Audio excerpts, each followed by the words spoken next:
Today we are doing 3, 4, one-step addition and subtraction equations. We have the subtraction property of equality, which we just did on the last lesson, which is when A and B are equal, then if you subtract by the same number C, then both sides of the equation are equal. Same with addition property. If A and B are the same and you add by the same number, then both equations are the same. So both sides are the same. Our first example, it says solve and check. So we have example number 1. It says that S plus negative 29 equals 46. So in order to solve for S, the first thing I want to do is to add by 29. So I'm adding because I have to take the opposite rule. So if it's subtraction, I'm going to add, and these will go away. And all of S equals 46 plus 29 is 75. And what I do to one side, I have to do the other. That's why I added 29 to the other side. And then I must check to make sure I did this right. So I have 75 minus 29, and that equals 46. So I know I did it right because I'm getting 46, and here was the 46. Example B says that A minus a negative 9.2 equals 2. So when you have a minus and a minus, that really becomes a plus. So I'm looking at A plus 9.2 equals 2. I must take the opposite, so I'm going to subtract by 9.2 to both sides. This is going to go away. I'm going to have A equals, and I'm going to go ahead and put a 0 as my placeholder here. And I'm going to take and subtract 2 minus 9.2, and I get negative 7.2 as my answer.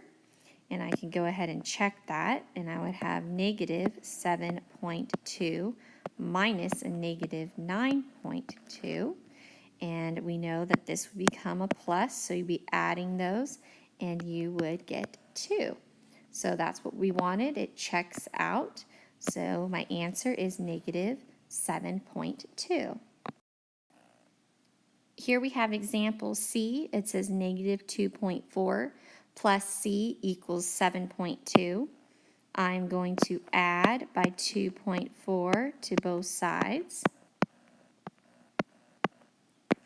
These are gone. I have C equals 7.2 plus 2.4. I get 9.6.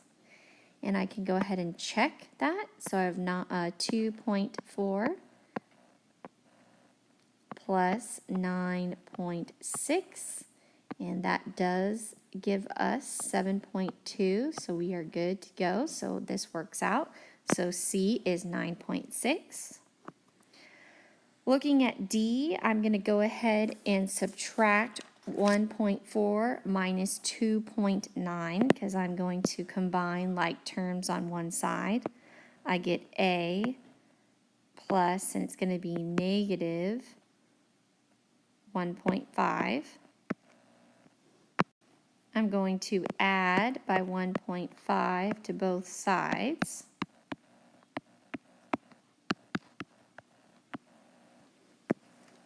These will go away. I have A equals negative 6.4 plus 1.5 is going to be a negative 4.9.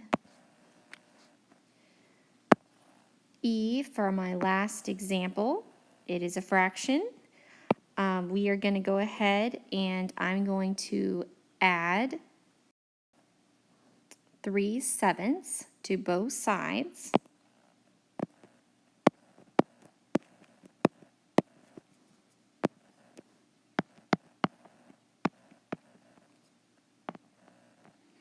And these will go away. I have x equals 9 plus 3 over 7. So I need to get a common denominator. I'm going to multiply the top and the bottom by 7. So I have x equals 9 times 7 is 63 over 7 times 1 is 7 plus 3 over 7 equals, I have 63 plus 3 is 66 over 7. I know that I can reduce this, and that 7 goes into 66 9 times with a remainder of 3 over 7. So you can write it as either answer here.